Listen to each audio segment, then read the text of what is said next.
ठीक है। मैंने कहा था कि अगर कोई इलेक्ट्रॉन पहली ऑर्बिट में घूम रहा है, पहली ऑर्बिट में, तो उस इलेक्ट्रॉन के द्वारा क्रिएट की गई मैटर वेव वो वेव होती है जो मास की वजह से, मास के चलने की वजह से आती है, उसको हम मैटर वेव कहते हैं। तो अगर इलेक्ट्रॉन पहली ऑर्बिट में घूम रहा है तो उसके द्वारा क्रिएट की गई जो वेव लेंथ होगी वो होगी लैम्डा, और वो लैम्डा किसके बराबर आएगी? उस ऑर्बिट के सरकमफेरेंस के। मान लीजिए दूसरी ऑर्बिट में कोई इलेक्ट्रॉन घूम रहा है, तो इस ऑर्बिट में ये इलेक्ट्रॉन जो मैटर वेव क्रिएट करेगा उसकी वेवलेंथ क्या होगी? 2 लैम्डा, और ये वेवलेंथ किसके बराबर आएगी? इस ऑर्बिट के सरकमफेरेंस के। ऐसे ही कोई इलेक्ट्रॉन nवीं ऑर्बिट में घूम रहा है तो कितनी वेवलेंथ क्रिएट करेगा? L लैम्डा, और जो इसकी वेवलेंथ रहेगी मैटर वेव की वो क्या आएगी? इसके सरकमफेरेंस के। तो बड़ा सिंपल सी बात कर रहा है, according to Bohr quantization condition जो सरकमफेरेंस होता है किसका? ऑर्बिट का, वो हमेशा किसके बराबर आता है? N lambda, where lambda is the matter wave wavelength, matter waves wavelength. ठीक है, total wavelength of matter waves should be equal to 2 pi r n. Matter wave से जो जो इलेक्ट्रॉन एक मैटर है उसके चलने से जो वेवलेंथ क्रिएट हो रही है उसकी जो वेवलेंथ होगी वो किसके बराबर आएगी? 2 पाई आर। अगर ये एनवे ऑर्बिट की बात कर रहा है तो यहां पर भी एन लग जाएगा और यहां पर भी एन लग जाएगा। पहले ऑर्बिट की बात कर रहा तो यहां पे एक लगेगा, यहां पे एक लग जाएगा। चौथे ऑर्बिट की बात कर रहा तो यहां पे 4 लग जाएगा, यहां पर 4 लग जाएगा। समझ गया? खैर ये तो कुछ भी नहीं था, आसानी टॉपिक है। आगे बढ़ते भैया, आते हैं बोर एटॉमिक मॉडल। बोर का एटॉमिक मॉडल जो था, ठीक है, उन्होंने कुछ पोस्टुलेट्स दिए। अब ध्यान रखना इन पोस्टुलेट्स को, ठीक है, आसान है, कोई दिक्कत नहीं है। ठीक है, पहला पोस्टुलेट्स कहता है कि एक एटम जो होता है वो बहुत छोटे और मैसिव सेंट्रल कोर से मिलकर बना होता है, जिसको हम क्या कहते हैं भैया? न्यूक्लियस कहते हैं। इसी के चारों ओर इलेक्ट्रॉन क्या होता है भैया? घूमता है, और उसको घूमने के लिए जो फोर्स चाहिए होता है, कौन सा फोर्स चाहिए होता है घूमने के लिए? Centripetal force. वो सेंट्रीपिटल फोर्स प्रोवाइड करता है न्यूक्लियस और इलेक्ट्रॉन के बीच में लगने वाला इलेक्ट्रोस्टैटिक फोर्स। तो भैया बोर फर्स्ट पोस्टुलेट के हिसाब से बोर ने कहा कि एक एटम के चारों ओर इलेक्ट्रॉन सर्कुलर ऑर्बिट में घूमता है। जो एटम का जो सेंट्रल कोर होता है वहां पर पूरा का पूरा मास साथ में पूरा का पूरा पॉजिटिव चार्ज लाई करता है। ये लिखा हुआ है। ठीक है, एक एटम जो होता है वो छोटे और मैसिव सेंट्रल कोर से मिलकर बना होता है, जिसको हम क्या कहते हैं भैया? न्यूक्लियस कहते हैं। इसी के चारों ओर इलेक्ट्रॉन क्या होता है? घूमता है। घूमने के लिए कौन सा फोर्स चाहिए होता है? Centripetal force. वो सेंट्रीपिटल फोर्स कहां से आता है? इस पॉजिटिव चार्ज यानी न्यूक्लियस और इस नेगेटिव चार्ज की बीच में लगने वाले इलेक्ट्रोस्टैटिक फोर्स से। अच्छा, एक बात ध्यान में रखना कि अगर मैं सेंट्रीपिटल फोर्स की बात कर रहा हूं तो सेंट्रीपिटल फोर्स घुमाता नहीं है कभी भी, वो बस पाथ में पकड़ के रखता है। जैसे खूंटे से गाय बांध दो, ठीक है, अब गाय कैसे घूमेगी? गोल गोल गोल गोल। तो उस रस्सी ने क्या काम किया है? गाय के पाथ को फिक्स कर रखा है। बिल्कुल सेम ऐसे ही क्या होता है, अगर कोई चीज सर्कुलर पाथ में घूमती है तो उसको पाथ को फिक्स करने के लिए हमें एक फोर्स की रिक्वायरमेंट होती है, उसी को हम क्या कहते हैं? Centripetal force. और वो कोई भी फोर्स हो सकता है। बाकी सेंट्रीपिटल फोर्स का फॉर्मूला होता है जो, वो होता है, आपको याद होगा, mv² आर। और ये फोर्स किसी के बराबर भी हो सकता है, बस वो फोर्स कहां लेना चाहिए? सेंटर की तरफ। ठीक है, आगे बढ़ते हैं भैया, सेकंड पोस्टुलेट से बात करते हैं। और सेकंड पोस्टुलेट थोड़ा सा अच्छा है, ध्यान दीजिएगा इसमें थोड़ा। सेकंड पोस्टुलेट क्या कहता है? देखिए, कोई चीज सीधी चलती है, कोई मास जिसकी वेलोसिटी भी है, तो इसके पास क्या होगा? मोमेंटम। क्या होगा? लेकिन कोई चीज गोल गोल घूमती है सर्कुलर पाथ में, तो इसके पास क्या होगा? Angular momentum. क्या होगा? जो कि mvr होता है। ठीक है, इलेक्ट्रॉन भी गोल गोल घूमता है तो उसके पास मोमेंटम नहीं होगा। क्या होगा? Angular momentum. क्या होगा? तो कहता है भैया किसी भी परमिटेड स्टेट में, परमिटेड स्टेट को कई सारे नाम से जाना जाता है, जैसे ग्राउंड स्टेट, ठीक है, नॉन रेडिएटेड स्टेट, बहुत सारे नाम से जाना जाता है। परमिटेड स्टेट और ग्राउंड स्टेट एक ही है, समझ जाना। और इस स्टेट में अगर इलेक्ट्रॉन है तो वहां पर वो एनर्जी को लूज नहीं करेगा। कहां पर? जब वो ग्राउंड स्टेट या परमिटेड स्टेट में है। ठीक है, तो कहता है भैया कि इलेक्ट्रॉन जो कि चारों ओर न्यूक्लियस के घूम रहा है ऑर्बिट में, उसके पास क्या होगा? एंगुलर मोमेंटम क्या होगा, जो कि क्या है एम वी आर। एम क्या है मास ऑफ इलेक्ट्रॉन, वी क्या है वेलोसिटी ऑफ इलेक्ट्रॉन, आर क्या है रेडियस ऑफ ऑर्बिट। और अगर ये एंगुलर मोमेंटम, देखिए ये किसका मोमेंटम है, इलेक्ट्रॉन का। किसका है, ध्यान दीजिएगा भैया, मुझे पता ही है इसके बारे में आपने 11th क्लास में पढ़ा, लेकिन मैं गारंटी दे रहा हूं आपको कुछ समझ में नहीं आएगा, रटा होगा आपने केवल, मैं जो बता रहा हूं ध्यान रखना, ठीक है। ये पढ़ा आपने इलेक्ट्रॉन का मोमेंटम, ये जो एम वी आर होता है, एम क्या है मास ऑफ इलेक्ट्रॉन, वी क्या है वेलोसिटी ऑफ इलेक्ट्रॉन, और आर क्या है ऑर्बिट। ये इलेक्ट्रॉन का एंगुलर मोमेंटम हो गया। एक टर्म पढ़ी आपने एम एच अपॉन में 2 पाई, ये भी पढ़ा होगा। ये ऑर्बिट का मोमेंटम होता है, एंगुलर मोमेंटम। ये क्या होता है, ऑर्बिट, ऑर्बिट्स एंगुलर मोमेंटम।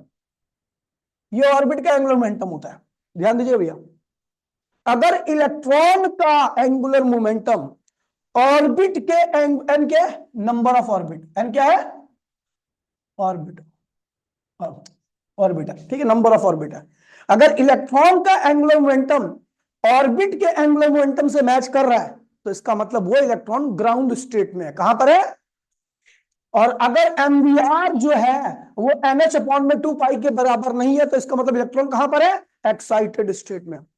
पता था इससे पहले आपको, नहीं पता होगा, केवल आपको पता होगा MVR equals to NH upon में 2 पाई, ये रट्टा मार लिया आपने।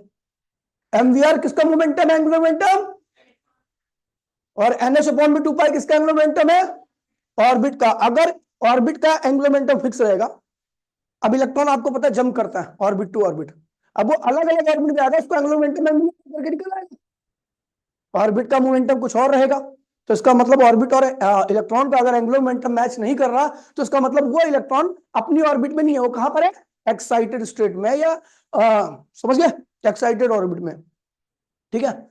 तो यही कह रहा है, ध्यान दीजिए, इसको एक बार स्टेटमेंट को पढ़ के बताता हूं।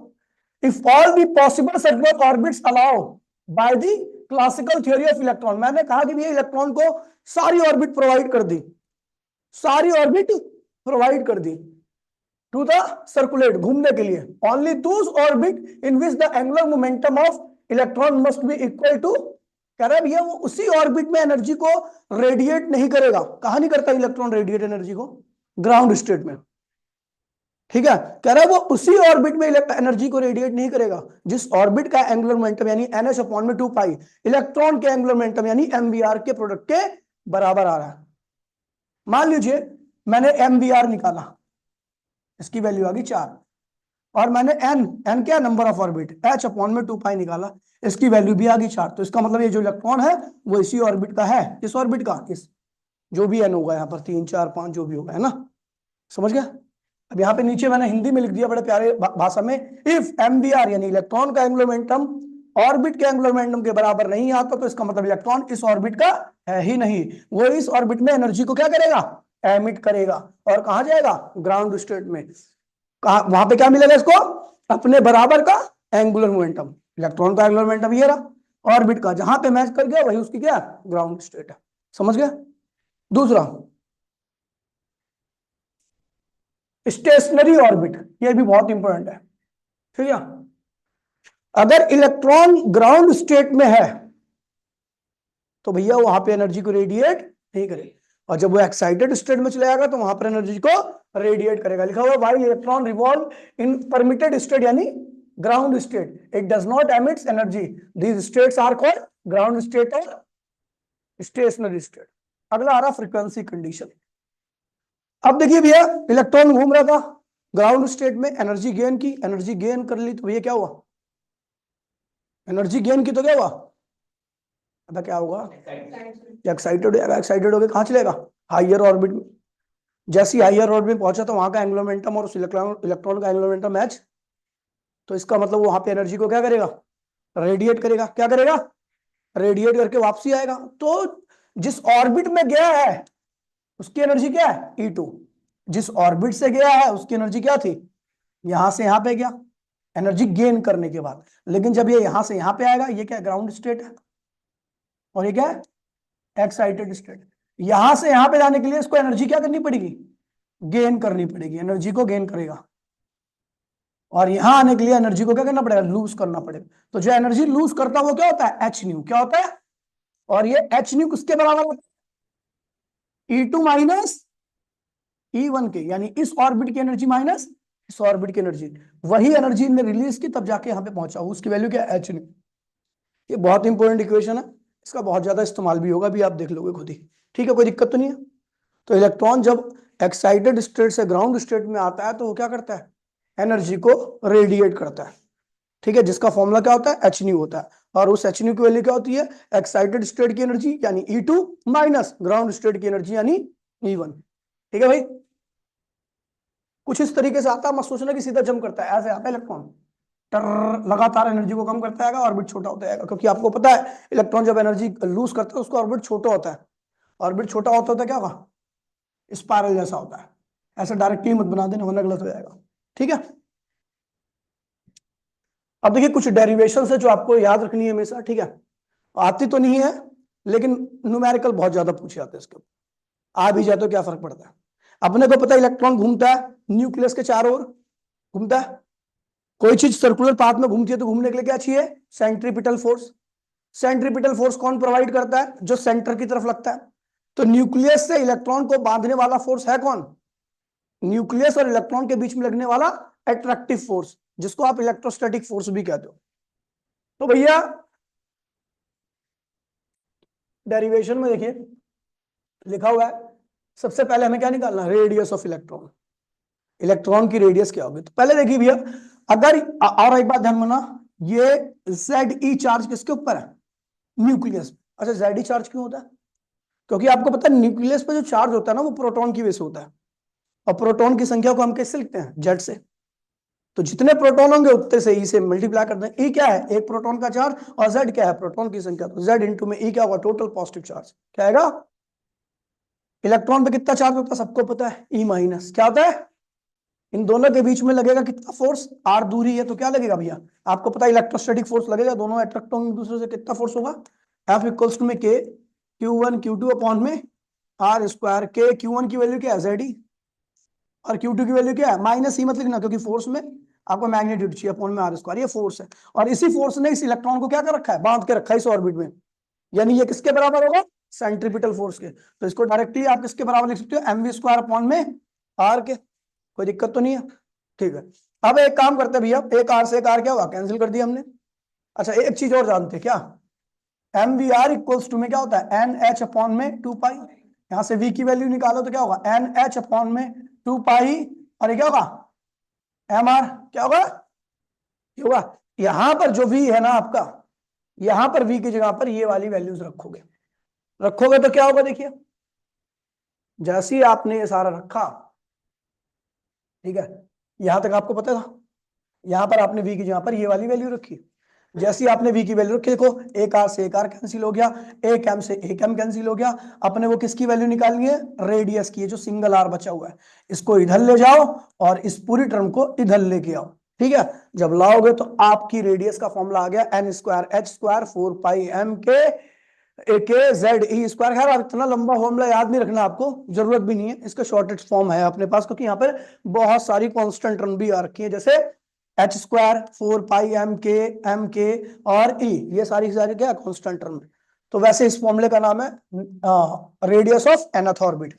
अच्छा यहाँ पर जितने भी कांस्टेंट अगर मैं हटा दूं तो केवल दो वेरिएबल बचते हैं, एन और एन क्या है, ऑर्बिट की संख्या। जैसे जैसे एन की वैल्यू बढ़ेगी अपनी रेडियस क्या होगी, बढ़ेगी। अब ऑर्बिट बढ़ाओगे तो रेडियस भी बढ़ेगी ना। और जेड क्या है, एटॉमिक नंबर या प्रोटॉन नंबर। ठीक है, तो प्रोटॉन नंबर जितना ज्यादा होगा रेडियस उतनी कम होगी। पता है क्यों, बताओ, क्योंकि आपका आ जाए प्रोटॉन की संख्या ज्यादा होगी न्यूक्लियस में तो इलेक्ट्रॉन को ज्यादा खींचेगा, अपनी तरफ खींच के क्या करेगा, उसको पास कर लेगा, रेडियस क्या होगी, खुद ब खुद क्या होगी, कम हो जाएगी। ठीक है, अब समझ गए डेरिवेशन, कुछ भी नहीं है खैर इसमें, डेरिवेशन में कुछ खास नहीं है, देख के भी आप समझ जाते हैं अगर मैं नहीं बताता तो। ठीक है, अब इसमें देखिए अगर मैं फॉर हाइड्रोजन एटम के लिए करूं तो उसमें प्रोटॉन कितना होता है, एक। तो ये क्या हो जाएगा, r is directly equal to क्या होगा, एन स्क्वायर हो जाएगा। और आपको बता दूं इस प्रोपोर्शनलिटी साइन को हटाने के लिए मैंने एक कांस्टेंट का इस्तेमाल किया, जिसको मैंने क्या बोला, के, ऐसे लगा दिया मैंने, क्योंकि ये रेशियो आता है। अगर मैं पहले ऑर्बिट की रेडियस की बात करूंगा तो एन की वैल्यू क्या रखूंगा, 1। तो ये क्या होगा, रेडियस क्या है पहले ऑर्बिट की, के। अगर मैं दूसरे ऑर्बिट की बात करूंगा तो रेडियस एन की वैल्यू क्या है, 2। यहां पर 2 रखो तो क्या होगा, 4 के। और अगर मैं तीसरे ऑर्बिट की बात करूंगा तो रेडियस एन की वैल्यू क्या आएगी 3, तो यहाँ पे रखोगे 3, 3 का स्क्वायर क्या होगा ये। तो आप देख रहे हो अगर मैं रेशियो निकालता हूँ R1:R2:R3, तो आपका जो रेशियो आ रहा है वो क्या आएगा, के सब में से कैंसिल हो जाएगा, क्या आएगा 1:4:9:, आगे भी बढ़ता जाएगा मामला, ठीक है, एन स्क्वायर की फॉर्म में, ठीक है। तो ये रेशियो हो गया। और अगर मैं सारे कांस्टेंट की वैल्यू को, जो पीछे मैंने कांस्टेंट आपको दिखाया यहां पर, इन सारे कांस्टेंट की वैल्यू को पुट करता हूं और जेड की वैल्यू 1 रखता हूं हाइड्रोजन के लिए, तो सारी चीजों को जैसे ही मैंने इसको सॉल्व किया तो इसकी वैल्यू आती है 0.53 एंगस्ट्रॉम, ठीक है। यहां पर लगेगा एन स्क्वायर, नीचे आएगा जेड। अगर जेड की वैल्यू नहीं रखता तो जेड की वैल्यू 1 रखोगे तो जेड भी नहीं आएगा, आपका ऑर्बिट की रेडियस ये आ जाएगी, ठीक है।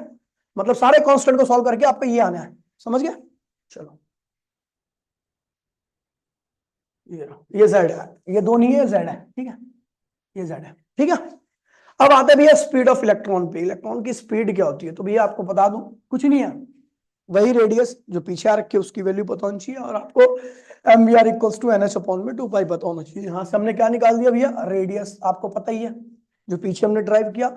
हमने क्या किया, इस रेडियस की जगह पर ये रेडियस को रख दिया, ठीक है।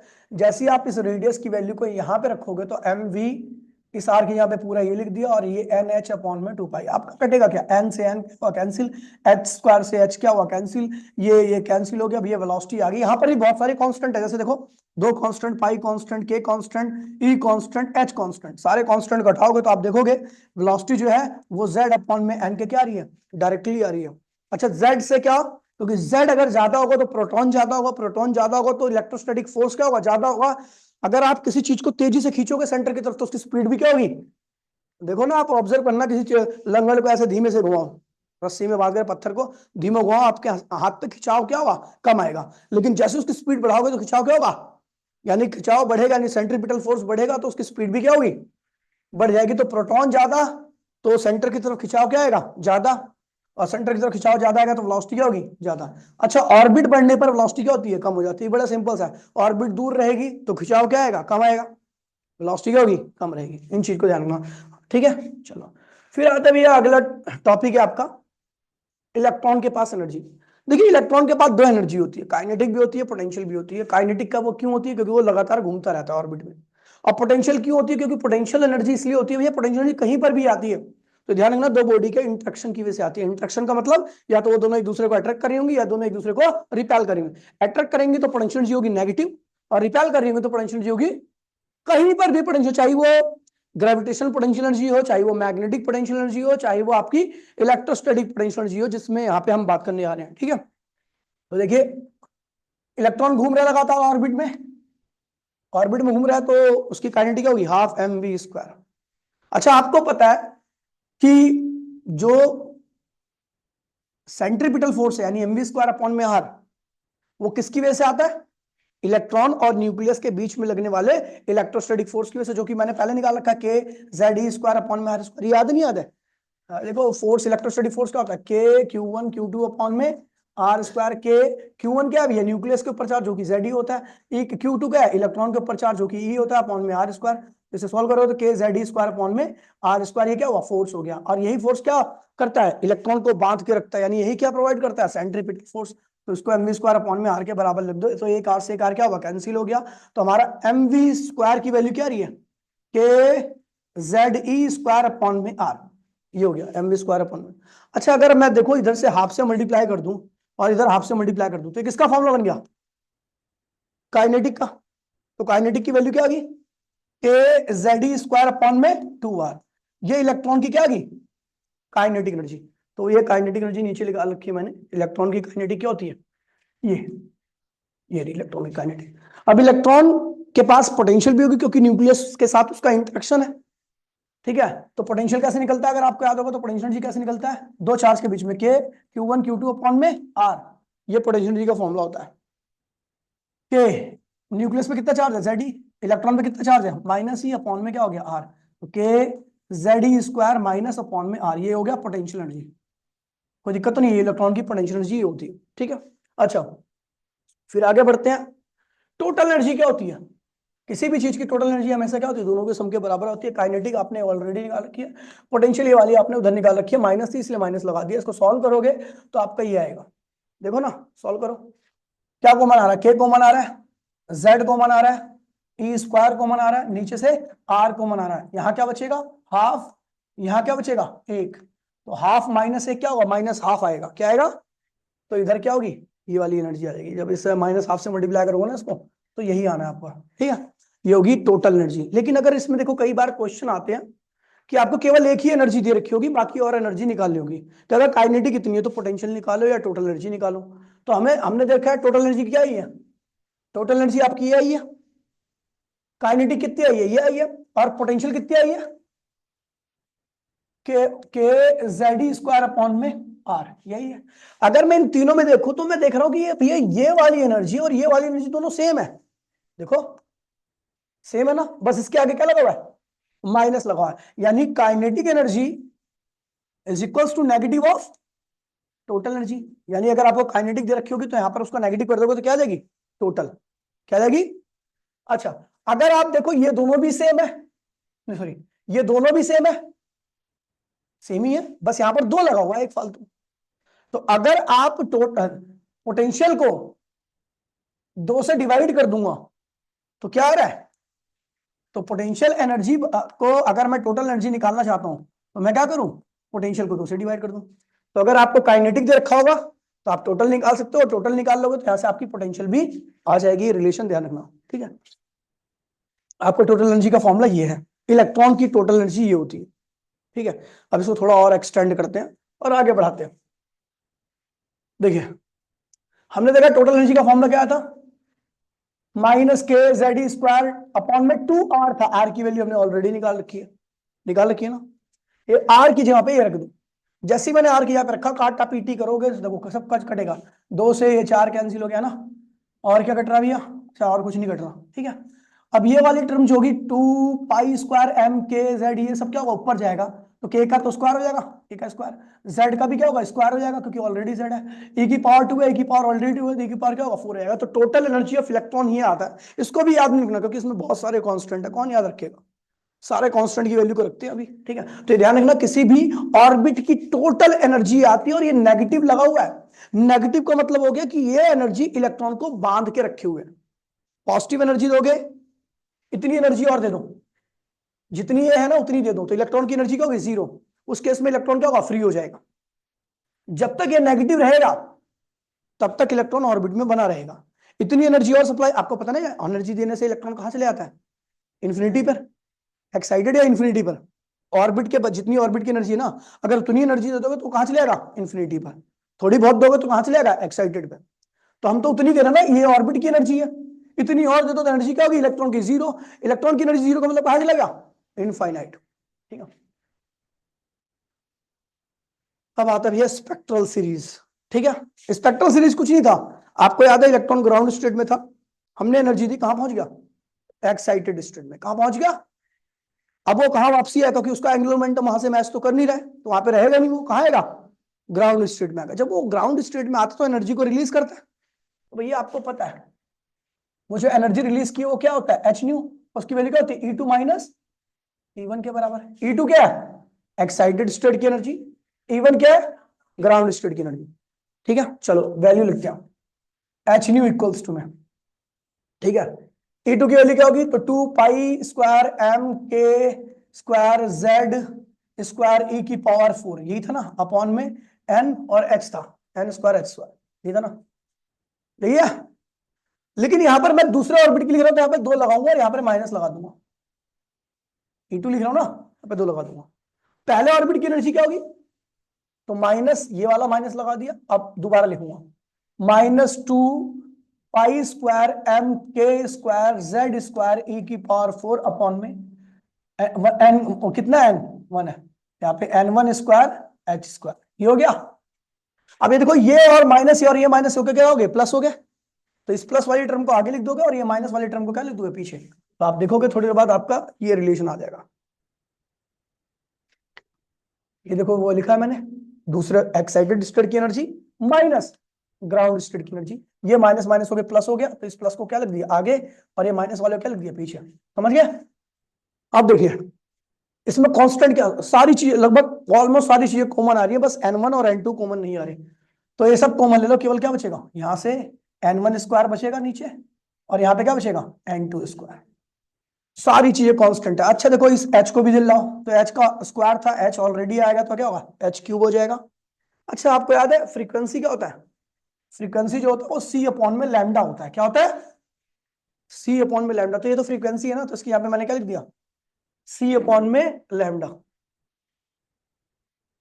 ये क्या हो गया, फ्रीक्वेंसी की वैल्यू क्या होगी c/λ। तो यहाँ पे फ्रीक्वेंसी यहाँ पे मैंने क्या लिख दिया c/λ, और बाकी सारी 2πm/kZe और जो ऊपर वाला था वही लिख दिया मैंने, ठीक है। अच्छा एक चीज देखिए, इसी को भी, ये भी कांस्टेंट है, इसको भी इधर ला के रख दो, क्योंकि कांस्टेंट एक जगह पे रख रहा हूं मैं सारे को। तो ये इधर आ गया तो क्या 1/λ, और ये हो जाएगा। अब एक चीज ध्यान में रखना, अगर मैं z को हटा दूं तो ये पूरी एक टर्म क्या बन गई है कांस्टेंट, और इस कांस्टेंट का नाम होता है रेडबर्ग कांस्टेंट। क्या होता है रेडबर्ग कांस्टेंट। और ये जो 1/λ है इसे कहते हैं वेव नंबर। क्या कहते हैं इसे, सबने सुना इसका नाम वेव नंबर का, मतलब पता है किसी को वेव नंबर का? 1 मीटर के अंदर जितनी वेव्स आती हैं उसे वेव नंबर कहते हैं। उसका फॉर्मूला 1/λ कैसे है पता है? देखो बड़ा सिंपल है, आपको पता है कि ये एक वेव होगी, ये 2 वेव होगी, ये 3 वेव होगी, ये 4 वेव, ये इसे वेव कहते हैं। अब देखो हमें पता है एक वेव की जो लेंथ होती है उसे क्या कहते हैं लैम्डा मीटर। एक वेव की लेंथ क्या होती है लैम्डा मीटर में एक वेव बनती है। तो 1 मीटर में कितनी वेव बनेगी 1/λ। 1 मीटर में जितनी वेव बनती है उसी को हम क्या कहते हैं भैया वेव नंबर कहते हैं। क्या कहते हैं डैश होता है, ठीक है, ये वेव नंबर हो गया, ठीक है। आपकी गलती नहीं है, केमिस्ट्री में इतना ही बताया जाता है, उनको भी नहीं पता होगा वेव नंबर क्या होता है, ठीक है। तो यहां से आता है, कोई दिक्कत तो नहीं है। अब इसकी खुद की वैल्यू होती है रेडबर्ग कांस्टेंट की 1.03 इंटू 10⁻, सॉरी 1.096 इंटू 10⁻7, ठीक है, पर मीटर। ये इसकी वैल्यू होगी, ठीक है भैया। इतना मैंने पिछले बैच में पढ़ाया था, आप लोग कॉपी करो इसको, ठीक है। जब तक कॉपी नहीं होगा यहाँ तक, तब तक आप नहीं जाओगे, ठीक है। आज के लिए इतना ही ऑनलाइन क्लास के बच्चों, मिलते हैं क्लास में। टाटा बाय बाय, जय हिंद जय भारत।